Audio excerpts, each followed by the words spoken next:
Себе я бы взял, то есть я вообще в эти даже близко не к этим топам. Это такая очень узконаправленная машина, но у меня прям она есть вот в гараже мечты. Ну, как есть, она вот в мечтах, в гараже мечты. Она прям должна быть.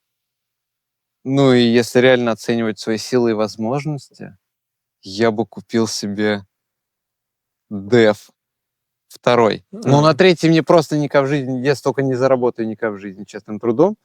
Поэтому я бы остановился на втором Defender, на трехдверке. Второй DEF, трехдверка. Ты знаешь, что за машина? Английский УАЗик. Нравится тебе? Нет. А тебе? Мне нравится. Мне вообще в целом весь британский автопром нравится. Это реально альтернативное мнение конкурентов немцев. Третий DEF, конечно, тоже топ, но там бюджеты уже 8, 9.